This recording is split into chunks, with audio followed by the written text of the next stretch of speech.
हिमाचल प्रदेश के अंदर ऐसे हैं जो सिंगल टीचर से चल रहे हैं। काफी ज्यादा स्कूल हिमाचल प्रदेश में सरकारी स्कूल ऐसे हैं जिसमें एक भी टीचर नहीं है। और इंफ्रास्ट्रक्चर की बात करते हैं तो बहुत सारी जगहों में तो ऐसा है कि 1 से 5वीं तक की क्लास एक ही कमरे के अंदर चल रही है। नेताजी के लिए उड़ने के लिए जहाज लाए जा रहे हैं। एमएलए साहब के लिए, माननीयों के लिए छोटी गाड़ियां नहीं, बड़ी गाड़ियों का इंतजाम किया जा रहा है। अपनी तनख्वाह बढ़ाने के लिए एक सुर में, चाहे सत्ता हो चाहे विपक्ष हो, सुर में सुर मिलाकर उसे पास कर देते हैं। पर हिमाचल प्रदेश की जनता के हिस्से में क्या आया, ये सोचना होगा साथियों। ये हिमाचल प्रदेश के पास कई सालों, यार मैं तो ये भी बोलूंगा कि पहली बार ऐसा मौका आया है जब तीसरा नहीं पहला विकल्प बनकर आम आदमी पार्टी हिमाचल प्रदेश में चुनाव लड़ने जा रही है। और पार्टी 68 की 68 सीटों से अपने उम्मीदवार उतारेगी। पिछले दिनों हमने यहां बदलाव यात्रा शुरू की थी। बड़ी सफलतापूर्वक वो यात्रा पूरी हुई।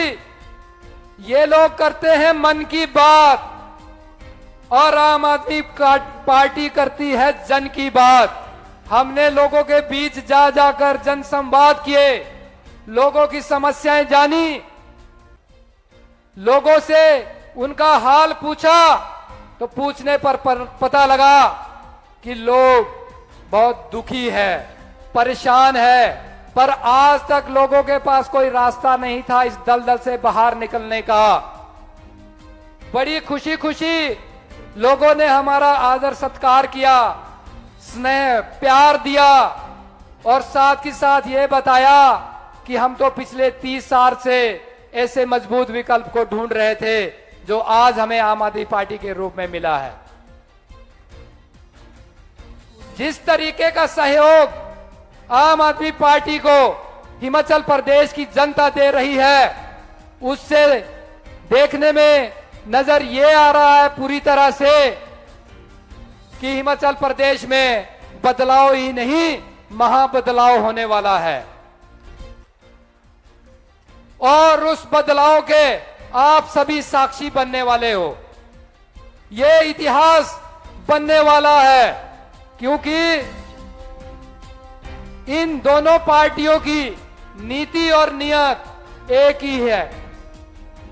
आप इतिहास के पन्ने पलटकर देखिए, आपको नजर आएगा कि 5 साल में हिमाचल प्रदेश में सत्ता तो बदलती है पर नीति और नियत वही रहती है। क्या मिलता है इससे जनता को? कुछ भी नहीं, कुछ भी फायदा नहीं हुआ। समस्या ही समस्या इन्होंने हिमाचल प्रदेश को दी है। और मैं तो ये बोलूंगा कि समस्याओं के अलावा हिमाचल प्रदेश को इन्होंने कुछ नहीं दिया। स्कूल देखिए, हमारे स्कूलों की हालत इतनी दयनीय क्यों हुई है? ये जानबूझकर इस तंत्र को कमजोर किया गया है, जानबूझकर। हिमाचल प्रदेश के अंदर अगर सबसे ज्यादा कोई हावी है तो वो एजुकेशन माफिया है। मैं आप लोगों से पूछना चाहता हूं कि कितने लोग खुशी खुशी अपने बच्चों को प्राइवेट स्कूल में पढ़ा रहे हैं? कितने लोग? हाथ खड़े करिएगा, मैं जानना चाहता हूं। और फिर मैं हकीकत आपके सामने रखूंगा, सच्चाई आपको बताऊंगा कि इन दोनों पॉलिटिकल पार्टियों ने किस तरीके की लाचारी का आलम हिमाचल प्रदेश को दे रखा है। तो देखिए, हमारे को और आपको मजबूरी में अपने बच्चों को प्राइवेट स्कूलों में पढ़ाना पड़ रहा है। सरकारी तंत्र इन्होंने इतना कमजोर कर दिया है कि जब उस स्कूल में पढ़ाने वाला टीचर अपने बच्चों को प्राइवेट स्कूल में पढ़ा रहा है तो प्रत्यक्ष को प्रमाण देने की जरूरत नहीं है कि हिमाचल प्रदेश के अंदर शिक्षा व्यवस्था लाचारी के आलम और चरम पर पहुंची है। गलती उस टीचर की भी नहीं मैं मानता, समझना होगा साथियों इस बीमारी को भी। गलती, असली गलती तो उस नेता की है, उस मंत्री की है जिसने वो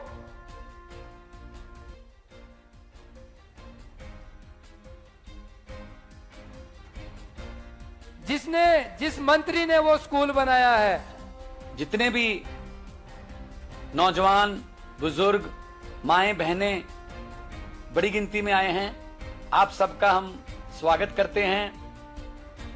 और अरविंद केजरीवाल जी जो कि नेशनल कन्वीनर हैं और देश के लोकप्रिय मुख्यमंत्री हैं दिल्ली के, वो साथ में हैं। सबसे पहले हम माफी चाहते हैं कि मौसम की खराबी की वजह से हमें रास्ते में से वापस जाना पड़ा, वरना आपके आई कांटेक्ट के साथ सामने से दर्शन होते तो बात कुछ और होती, लेकिन कोई बात नहीं, वर्चुअली आपके साथ हम जुड़े हैं। सबसे पहले मैं बधाई देनी चाहता हूं हमारे हिमाचल के प्रधान साहब, हिमाचल के संगठन के पदाधिकारी, और आज जो 6000 से ज्यादा संगठन का विस्तार हो रहा है।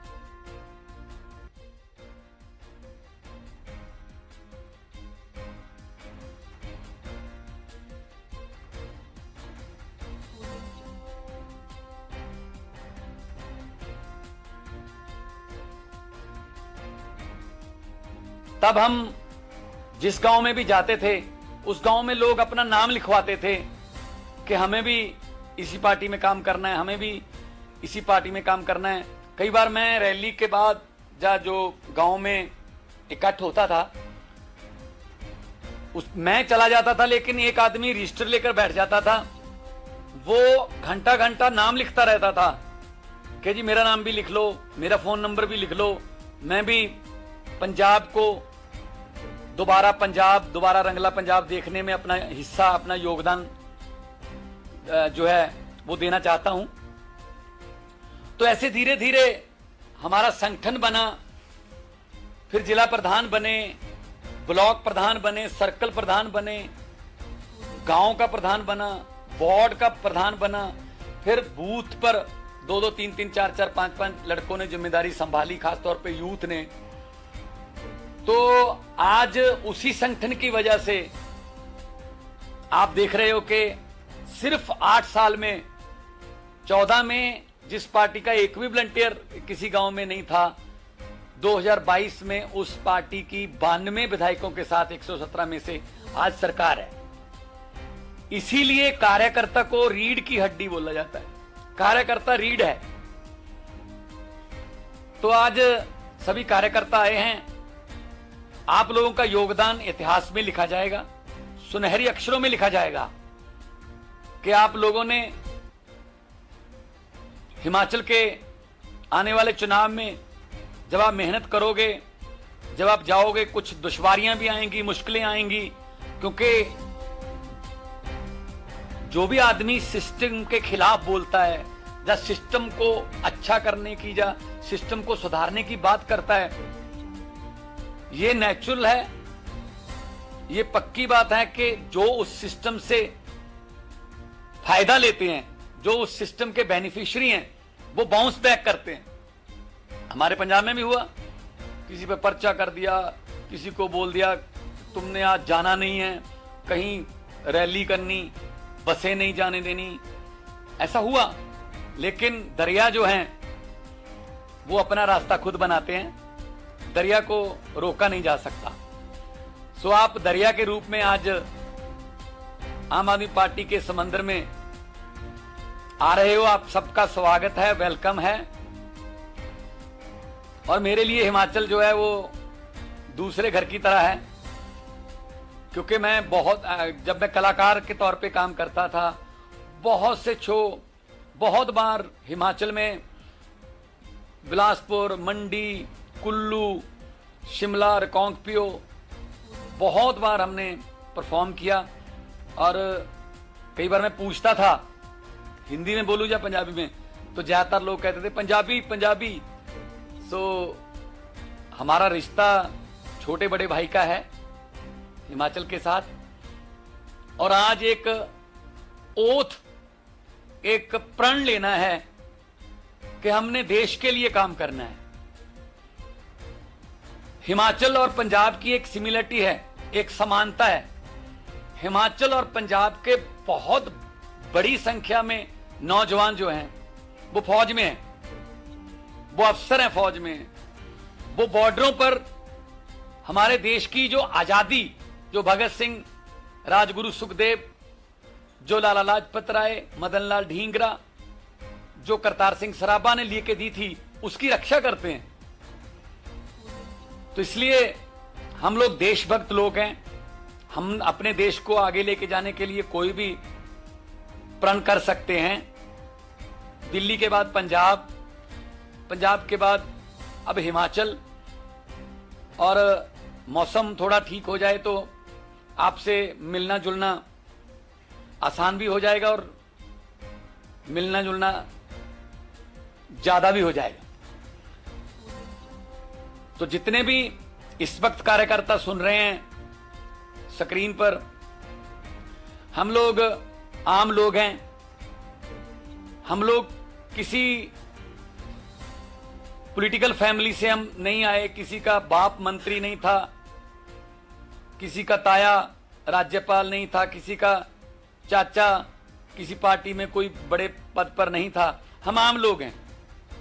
कोई वकील है, कोई कलाकार है, कोई पत्रकार है, कोई डॉक्टर है। अरविंद जी IRS ऑफिसर थे, इनकम टैक्स कमिश्नर थे। इनकम टैक्स के ऑफिस में कहा जाता है कि कर्मचारी भी अगर चाहें, सभी एक जैसे नहीं होते, तो वो एक दिन में नोटों की बोरी भर के लेके जा सकते हैं घर पे। लेकिन कमिश्नर लेवल पे तो बहुत ही बड़ी बात है। तो इन्होंने अपनी उस नौकरी को त्याग कर ये फैसला किया कि मैं देश के लिए लड़ूंगा। दुश्वारियां आई, 15-15 दिन, 20-20 दिन अनशन पे बैठे, उठा के ले गए, जेल गए, बहुत खुश हुआ। लेकिन आज वो देश के सबसे क्रांतिकारी मुख्यमंत्रियों में उनका नाम आता है और पूरे देश की राजनीति को उन्होंने बदल के रख दिया। इन्होंने पहले ही कहा था, हम राजनीति करने नहीं, हम राजनीति बदलने आए हैं। पंजाब में, ये बात मेरी ध्यान से सुन लेना, 92 MLA हैं। उन 92 से 82 पहली बार MLA बने हैं, और 26 साल के, 27 साल के, 28 साल के, 29, 30, 31, 32, 33, 35 साल तक 50 से ज्यादा हैं। इसका मतलब क्या है?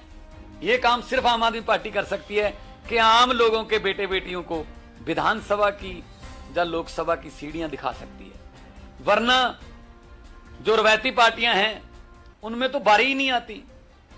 वहां तो फैमिली कल्चर चल गया, बाप बेटा, बहू, भूआ, मामा, फुफ्फा, यही चलता है। हम लोग तो सिर्फ या तो लाठियां खाने के लिए या फिर नारे लगवाने के लिए रखे हुए हैं। बस आप वहां जाओ, पानी के कैनन के सामने तुम खड़े हो, मुर्दाबाद के नारे तुम लगाओ, जीतेंगे हम।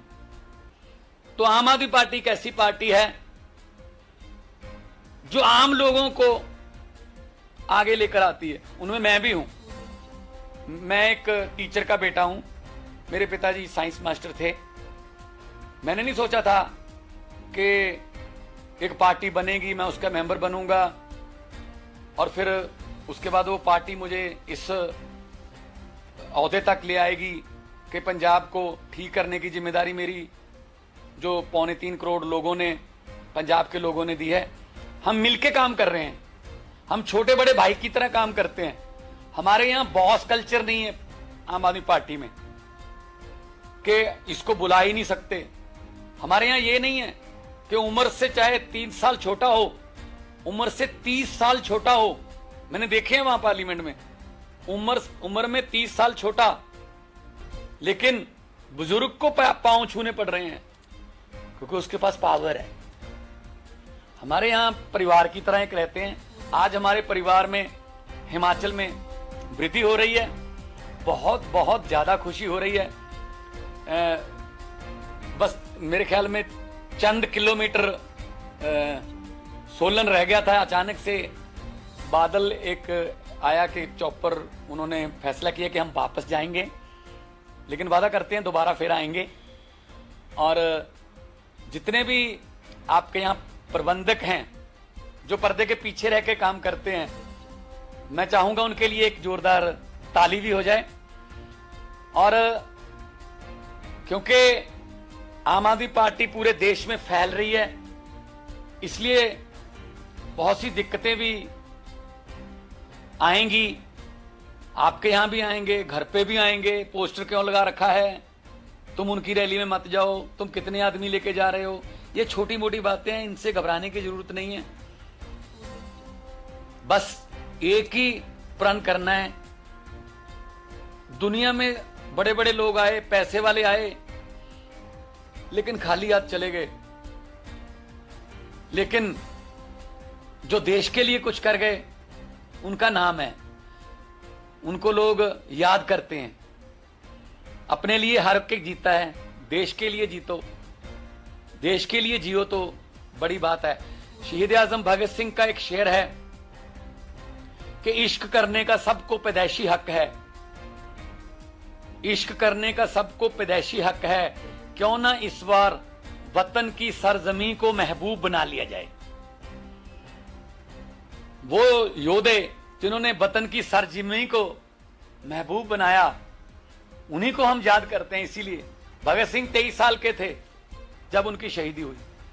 वो आने वाले 500 साल के बाद भी वो 23 साल की रहेंगे। तो जो शहीद हैं वो अमर होते हैं, वो कभी मरते नहीं हैं। लेकिन हम तो भगत सिंह के पांव के तिनके की धूल के तिनके के बराबर भी नहीं है। लेकिन अगर हम उनके दिखाए हुए रास्ते पर 0.01% भी चलें तो भी बहुत सुधार हो सकता है। मुझे उम्मीद है कि हिमाचल जो है, जो बिल्कुल साथ में पंजाब के पहाड़ियां शुरू हो जाती हैं यहाँ से पंचकूला से, तो मुझे उम्मीद है कि यही जाग जो है वो उधर भी मिलेगा। क्योंकि कहते हैं कि दही जितना मर्जी जमाना हो, जाग का तो एक चम्मच ही चाहिए होता है। दिल्ली से जाग लिया हमने, पंजाब में ईमानदारी का दही जमाया। अब दिल्ली और पंजाब आपको 2 चम्मच दे रहे हैं, हम 2 चम्मच जाग के दे रहे हैं। तो हिमाचल में भी ईमानदारी का दही जमाओ। ये आपके बिना मुमकिन नहीं है। पब्लिक बड़ी है, लोकतंत्र में लोग बड़े होते हैं, नेता बड़े नहीं होते।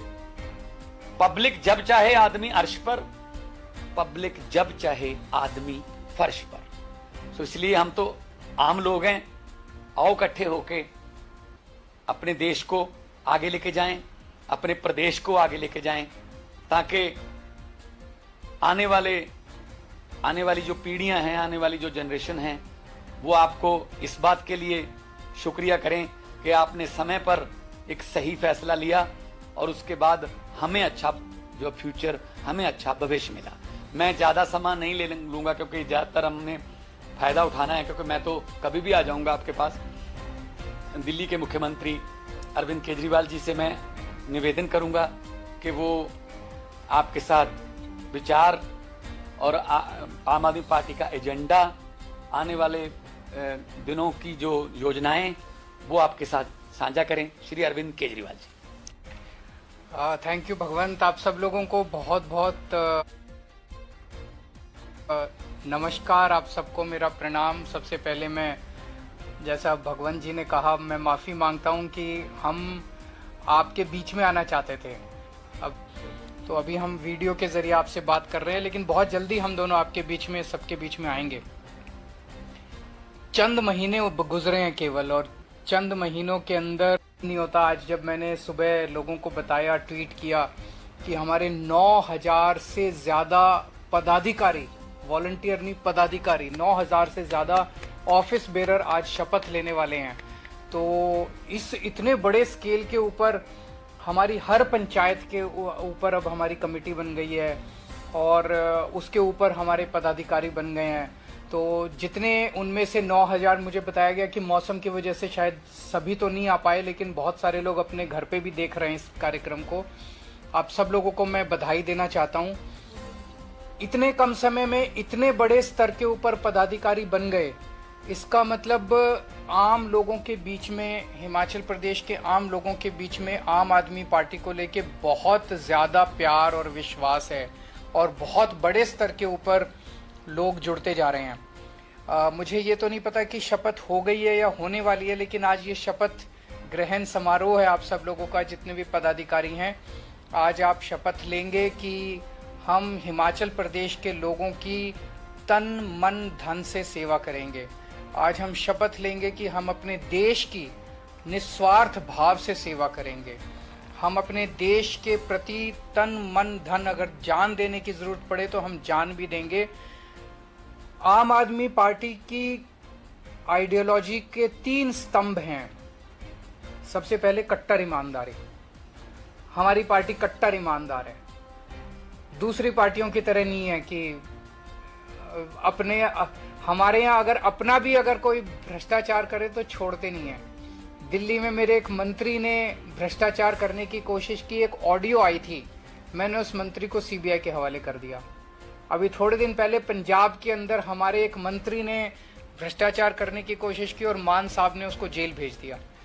हमारे यहाँ भ्रष्टाचार बिल्कुल बर्दाश्त नहीं किया जाता। तो सबसे पहली हमारा आइडियोलॉजी का स्तंभ है कट्टर ईमानदारी। दूसरा है कट्टर देशभक्ति, देश के लिए हम अपनी जान कुर्बान कर देंगे, कट्टर देशभक्ति। और तीसरा है इंसानियत। हमें सबकी सेवा करनी है, हमें एक इंसान को दूसरे इंसान की सेवा करनी है, चाहे वो अमीर हो, गरीब हो, इस धर्म का हो, उस धर्म का हो, इस जात का हो, उस जात का हो, आदमी हो, औरत हो, बच्चा हो, बुजुर्ग हो, किसी भी उम्र का हो। हमें एक इंसान को दूसरे इंसान की सेवा करनी है, चाहे वो बीजेपी का हो, चाहे कांग्रेस का हो, ये नहीं देखना, अपने को सबकी सेवा करनी है। और ये तीनों चीजें अपनी गांठ बांध लेना। देश को आजाद हुए 70 साल हो गए, 75 साल हो गए, 75 साल हो गए, और 75 सालों में हमसे कई दूसरे देश हमसे आगे बढ़ गए। आज हमारा देश इतना खूबसूरत है, भगवान ने सब कुछ दिया है, इंडिया के लोग इतने इंटेलिजेंट हैं। 75 साल में तो भारत को नंबर 1 देश होना चाहिए था, पर हम पीछे क्यों रह गए? अगर इन्हीं पार्टियों के और इन्हीं नेताओं के भरोसे देश को छोड़ दिया तो और 75 साल में ये और पीछे कर देंगे देश को। अब बागडोर आपको अपने हाथ में लेनी है। आम आदमी पार्टी की तरफ लोग क्यों देख रहे हैं? केवल 5 साल के अंदर दिल्ली में वो काम करके दिखाया आम आदमी पार्टी ने जो 75 साल के अंदर ये सारी पार्टियां मिलकर नहीं कर पाई। इसीलिए एक शपथ आज अपने को सबको लेनी है कि हम अपना तन मन धन से देश को दुनिया का नंबर 1 देश बनाने के लिए हम सब कुछ लगा देंगे। अब अपने को रुकना नहीं है, अब भारत रुकेगा नहीं, अपने को दुनिया का नंबर 1 देश बनाना है भारत को। ये भी आज अपने को शपथ लेनी है। जब आप अपने अपने गांव में घर घर जाओगे, लोगों से बात करोगे, आज लोग महंगाई से बहुत ज्यादा दुखी हैं, बहुत महंगी, सब चीजें इतनी महंगी होती जा रही है। अभी हद हो गई, थोड़े दिन पहले इन्होंने दही के ऊपर जीएसटी लगा दिया, बताओ, लस्सी के ऊपर जीएसटी लगा दिया, छाछ पे जीएसटी लगा दिया, इन्होंने गुड़ पे जीएसटी लगा दिया, इन्होंने गेहूं पे, चावल पे, खाने पीने की चीजों पे जीएसटी लगा दिया। ऐसे तो अंग्रेज किया करते थे। इतनी चीजें महंगी हो रही है और फिर भी और टैक्स पे टैक्स, टैक्स पे टैक्स, टैक्स पे टैक्स लगाते जा रहे हैं। दिल्ली के अंदर हम लोगों ने लोगों को, महंगाई तो पूरे देश में हो रही है, लेकिन दिल्ली के अंदर हमने उनको महंगाई से थोड़ी बहुत राहत दिलाने की कोशिश की है। आज दिल्ली में लोगों को अपने बच्चों की पढ़ाई के ऊपर पैसे नहीं खर्चने पड़ते। अमूमन एक बच्चे की पढ़ाई पे अगर अच्छी पढ़ाई करानी हो 3-4 हजार, 5 हजार रुपये महीना खर्चा आ जाता है। आज दिल्ली के सरकारी स्कूल इतने शानदार कर दिए कि लोगों को अपने बच्चों को प्राइवेट स्कूल भेजने की जरूरत नहीं है। तो लगभग अगर किसी के 3 बच्चे हैं तो 12,000 से 15,000 रुपए तो उनके फीस के ही बच गए। आज दिल्ली के सारे लोगों का हमने इलाज मुफ्त कर दिया, आपके जो सारी दवाइयाँ, सारे टेस्ट, सब कुछ मुफ्त कर दिया। इससे लोगों के खूब पैसे बचने लग गए। आज दिल्ली में बिजली फ्री कर दी, पानी फ्री कर दिया, लोगों को मुफ्त में तीर्थ यात्रा पे लेके जाते हैं, लोगों को मुफ्त में योगा करा रहे हैं। अगर एक्सीडेंट हो जाए किसी का दिल्ली के अंदर तो उसका पूरा इलाज मुफ्त होता है। तो इतनी सारी चीजें दिल्ली के लोगों को दे रहे हैं। तो महंगाई तो है, लेकिन इन सब चीजों की वजह से लोगों को महंगाई से थोड़ी राहत मिली है। तो जब घर घर जाओगे, ये हमने कैसे किया? हमने किया क्योंकि हमने भ्रष्टाचार खत्म कर दिया दिल्ली में, उससे खूब पैसा बचने लगा। हमने फिजूल खर्ची, इतनी फिजूल खर्ची होती है सरकार में, 10 रुपए की चीज 100 रुपए में करते हैं। हमने वो सारी फिजूल खर्ची बचाई, उससे पैसे बचे। हमने कोई टैक्स नहीं बढ़ाया, टैक्स कम कर दिए और जनता को इतनी राहत दी है। पूरे देश में ये हो सकता है। मैं आज इस मंच के माध्यम से केंद्र सरकार से भी अपील करता हूं कि प्लीज ये जीएसटी में जो बढ़ाया आपने, इसको वापस ले लीजिए।